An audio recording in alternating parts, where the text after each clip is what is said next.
Well, I've had a bit more of an opportunity to digest the epic roller coaster that was Final Fantasy XVI, and like most roller coasters, it really is taking a bit of time to digest. I guess the question is, why have I been eating so many roller coasters? Their nutritional value is minimal at best. But that's a question for another day. Today I just want to talk about some of the things I love most about FF16. And, well, to be honest, you can probably already guess what many of those things are. The story, the characters, the visuals, the music, of course. You know, all the basic building blocks of any JRPG. So there won't be many surprises in that respect. Even so, the way these fundamental elements were crafted and how they all came together to create such an amazing game did often surprise me in ways I wanted to share. Now, there won't be any major story spoilers here, but I will be showing gameplay and environments from throughout the game, and if you want to avoid stuff like that, I totally understand. Honestly, I was the same way. I avoided all reviews and gameplay videos until I'd finished the game. Okay, with that out of the way, here are 8 things I love about Final Fantasy XVI, and 3 things I don't, starting with the things I love. Thing the first, the story. Look, it goes without saying that I love the story. I've already been pretty clear that I love the game as a whole, and if I didn't love the story, that just wouldn't be possible in a JRPG. I've said in the past that, for me, good gameplay in a Final Fantasy game is a bonus rather than a necessity, as long as it doesn't actively irritate me. The same is not true of the story. That is a true necessity. So yeah, 16's story is incredible. Or maybe incredible isn't quite the right word. In some ways it's a more conventional fantasy story than a lot of previous FFs, with their Genovas and Sephiroths and Sin's toxins and time compressions and cocoons and Kujas and Kefkas. But within those conventions, it's an absolute beast of a tale, an epic saga to rival anything the two RRs, Tolkien and Martin, ever put down on paper. Indeed, the influences of Lord of the Rings and especially Game of Thrones are obvious, and the developers were open about getting the team to watch Game of Thrones in its entirety. As someone who's not a huge fan of that series, this was a concern for me before I played the game, but it turned out to be unfounded. The influence of Western fantasy is very clear, but when it comes down to the important stuff, this is a Final Fantasy story through and through.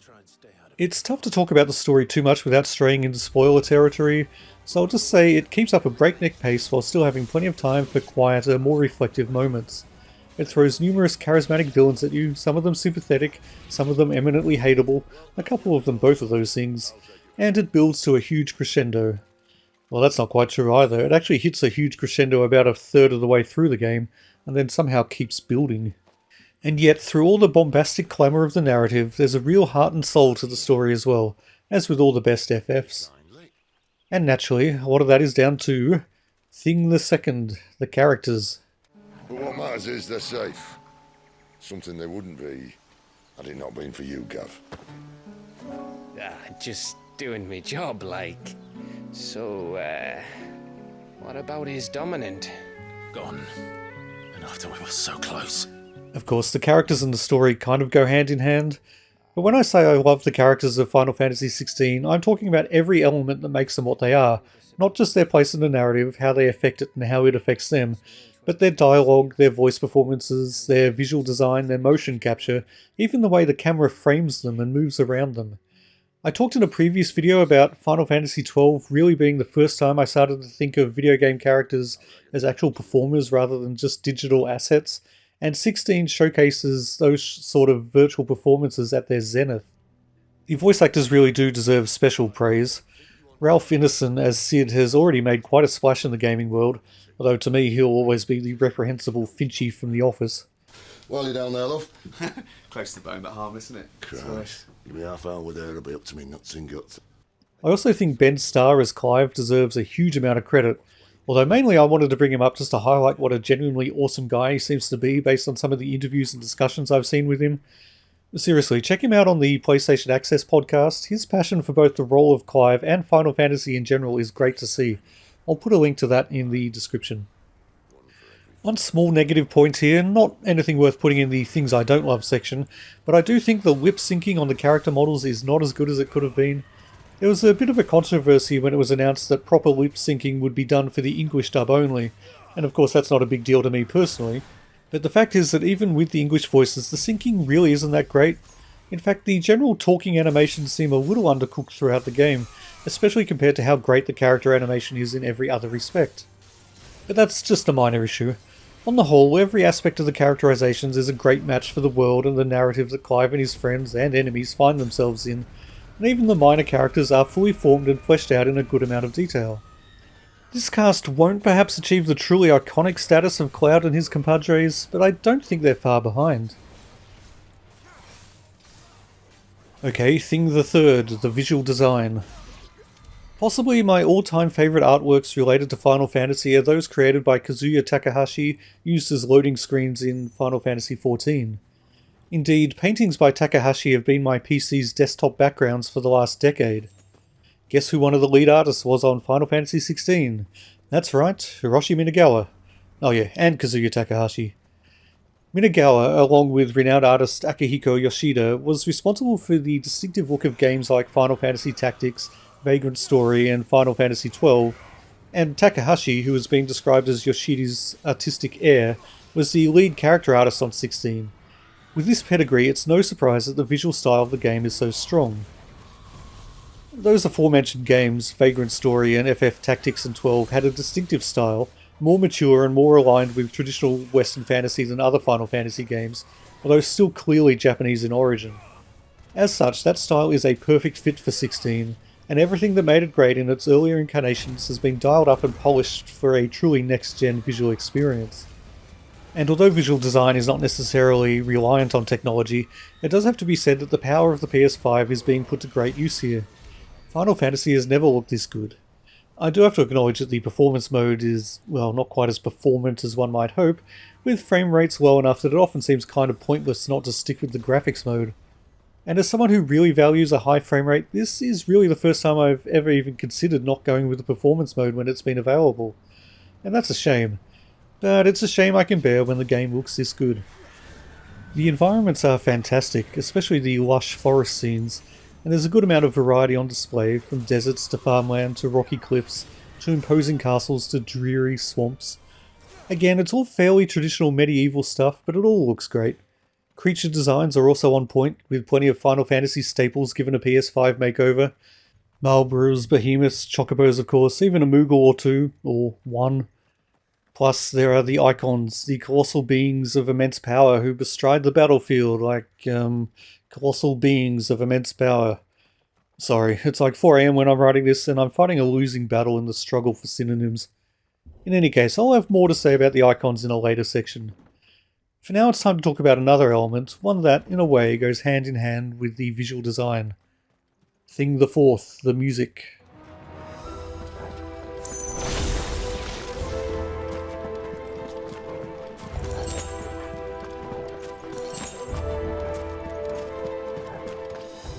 How many words have I wasted trying to describe my love for Final Fantasy music? More than a few. More than many. And yet still not enough. So I'm going to be uncharacteristically straightforward here, and say straight out that, in terms of music, 16 is actually not close to being my favourite FF soundtrack. But how can that be with the miraculous impossible genius of Masayoshi Soken behind the composition?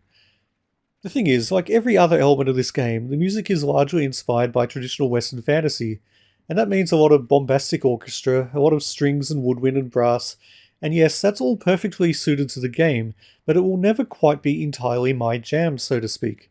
Well, unless you're Beethoven or Prokofiev. My favourite tracks by Soken have always been the ones with heavy guitars or pulsating synths or whatever the hell is going on with Alexander's theme in FF14.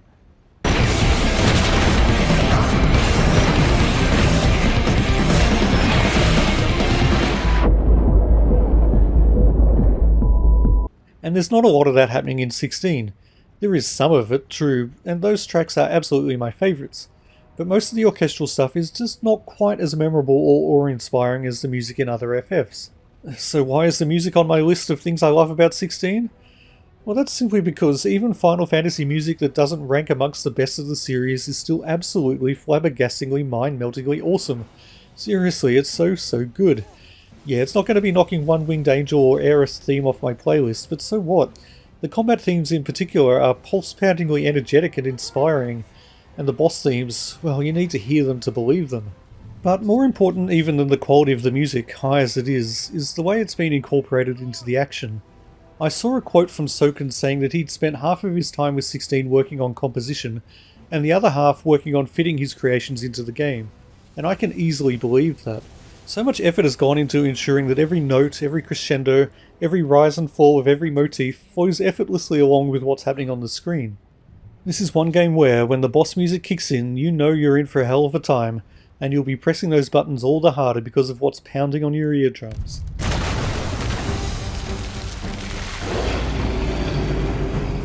It's turned. Nothing a shield of Rosaria can't handle. Okay, thing the fifth, the combat. In the lead up to the release of 16, the commitment to full-on action combat was one of the more divisive aspects of the game. I have to say, I think the controversy was a little overstated. I saw a lot of people on Twitter complaining about the action-based combat, but not really all that many people actually doing the initial complaining. Sure, quite a few people have a definite preference for turn-based combat, and that's fine. In fact, if I was going to design my perfect Final Fantasy game, the combat would probably be turn-based. But like I said earlier, for me good gameplay in FF is a nice bonus rather than a necessity, so I was okay with the combat being what it was. That was before I played it. Now I'm not only okay with it, I absolutely love it. It's fluid, it's responsive, it gives you a good range of offensive options, and it always keeps you on your toes. It's all very engaging, even when you're just busy wiping out packs of low-tier enemies. It's pretty damn satisfying to unleash a flurry of slashing attacks, or rain down a torrent of lightning and fire upon their poor defenseless heads. As it's largely a skill-based system, and as I am a doddering old man with a notoriously low level of skill, there was always a chance that the combat might have been too much for me to handle, or at least too challenging for me to properly enjoy, as challenge is not something I'm really looking for in a JRPG. But that was definitely not the case. In fact, I found the game rather easy, and that's without using any of the much talked about accessibility options, the accessories that slow down time when you need to evade, or let you do combos by button mashing, and without resorting to the story mode. No, I went through the game in the most challenging way possible, and, well, I was not challenged. Now, like I say, for me that's great. I did not want to be challenged. But if I, of all people, am finding the game pretty easy, anyone who did want a challenge was going to be disappointed. I guess those people have New Game Plus with its Final Fantasy mode to look forward to, and of course you can always do self-imposed challenges in a game like this, but yeah, this is something people might have a valid complaint about. But hell, this is my list, so it counts as a plus. Okay, thing the sixth. There's an openly gay main character. This might seem like a small thing, and in some ways it is, but in some ways it's not. Either way, I think it's great. For one thing, it's good to see some real, substantial queer representation in a Final Fantasy game. For another thing, hopefully it means that homophobic douchebags will boycott the game and thus miss out on its magnificence. Again, this is kinda tough to talk about without spoilers, but the character in question is important to the plot, complex and well-rounded, and really just a fantastic character, a standout amongst a sea of standouts. And that's not something you see every day, especially in a JRPG. Hell, even here there is still a distinct inequality, as the kiss between the two men is shown at a distance in a wide shot, while the several hetero kisses are not. I mean, they're all shown from behind, and thank God for that. We're not quite at the point where polygonal lips smashing against each other can look anything other than creepy. And like I said, the lip syncing in this game isn't great at the best of times. But there is a disparity here. And yeah, that too is a small thing, but it's something. Ultimately though, it's great to see this level of inclusion in a game like this, and hopefully before long it won't be something that bears remarking upon. Right, thing the seventh, the side quests. I'm not going to lie, the main reason I wanted to put this item on the list was as a response to some of the criticism that has been directed at the side quests. Some people really seem to hate them. They've been called tedious, they've been called pointless. I almost understand where some of those people are coming from. After all, the very first side quest has you delivering food to patrons of a tavern, and there are quite a few others that are just as mundane. But if you're discounting the side quests on that basis, you're really missing out. The first food delivery quest doesn't reward you with any particularly useful items or a large amount of gil, but it does reward you with getting to know a little more about the location you found yourself within, and the people who inhabit it, and what brought them there, and what their lives were like before. And every side quest in the game does the same thing. It fills in little details that gives you a little more background and makes you feel a little more at home in the world. Yes, a lot of the side quests are just simple fetch and carry affairs, and they could perhaps have been made a bit more compelling, but even the least of them are still worthwhile. And the best of them are truly remarkable. Truly deep dives into a character's history or motives, fears or desires, often with a real emotional payoff. If you don't do them, you're depriving yourself of some great moments, not to mention some very useful upgrades to your healing items and crafting options. It's fine to not care about world building like this, or about exploring the intricacies of character backstories and motivations, but if you really don't care about that sort of thing, I'd question why you're playing a Final Fantasy game in the first place, and I guarantee you're not getting the proper FF experience. Okay, thing the eighth, the spectacle of the whole game. I saved this for last because it may just be the element that Final Fantasy XVI does best of all. Other FFs can rival it for the depth and resonance of the story or the character development, and while the graphics and combat are incredible, it's still perfectly possible to prefer the visual style or turn-based combat of earlier games in the series. But I don't think anyone would argue that 16 is unsurpassed when it comes to sheer spectacle. Again, this is a tough one to talk about without spoilers, because this truly is the sort of thing you need to see for yourself. But if you've paid even a small amount of attention to the publicity around the game, you know that the boss fights are one of the most hyped elements. And all I'll say is that the hype is justified. More than justified. And yes, this is in some ways a kind of shallow thing to be praising so highly, and if the rest of the game wasn't amazing, it would not be saved by some impossibly spectacular boss fights and set pieces. But the rest of the game is amazing, and the spectacle of it all is the crowning achievement. Right, those are the things I loved. Well, 8 of the things I loved. I may well do another video in the future covering more stuff and delve into things that are a bit more spoilerific. For now though, I do feel it's important to balance this all out with a few of the things that I did not love. Obviously these are not things that significantly impacted my enjoyment of the game. I think I've been effusive enough in my praise to demonstrate that, but I definitely think they're worth bringing up. So, negative thing the first, the lack of depth in everything surrounding the combat. Yes, the combat itself is great, it's fun, dynamic and intuitive. You have many tools at your disposal to inflict pain and suffering on your opponents, and to deftly sidestep or deflect their attacks, but that's about all that can be said about it. There are very few interesting choices to be made with your gear, and none of them are particularly impactful. You have stats like vitality and strength, but they are absolutely irrelevant. There's no major strategy or nuance to combat. Yes, choosing which abilities to use at the right time is important and fun, but there are no real buffs or debuffs or healing options beyond simple potions. And going back to the gear for a moment, there's a crafting system, but it too seems entirely pointless. I mean, yeah, you will definitely want to craft better gear, but you come across so many ingredients as playing through the story that you will never have to make any effort to acquire them. The one exception here is a few items that you get through doing the various hunts for specific enemies, but these two are never more engaging than just going to a particular spot and killing what you find there. Sure, the boss fights you'll encounter this way are fun, but there's nothing else behind them to add an extra sense of purpose or satisfaction. Now, I don't think the game needed a crafting element at all, and I don't think the combat needs to be anything other than a fun, dynamic hack-and-slash experience, but the potential was there to be a bit more ambitious. Okay, negative thing the second, the general lack of surprises. I'm not talking about the story or overall plot here, although I will say that for all its twists and turns and epic moments, the narrative never really made me gasp with surprise. But that's fine, it's a great story that didn't need to do anything too off the wall, and might have been weaker had it attempted to do so. I do think, however, that the game world could have been made a good deal more interesting, and the process of exploring a lot more rewarding, with just the addition of some locations or moments that you could discover of your own volition. Just a secret passage here, or a hidden item there, or a character doing something unexpected in a random location. But the maximum extent of the surprises you might find in this game seems to be the occasional treasure chest that inevitably contains a few crafting items that you already had enough of to last you several lifetimes, or an S-rank hunt target that really isn't that surprising, given it's located in a big open area that could not be a more obvious boss arena if it had neon signs and dancing girls and a guy with a loudspeaker shouting, roll up and fight the giant dragon."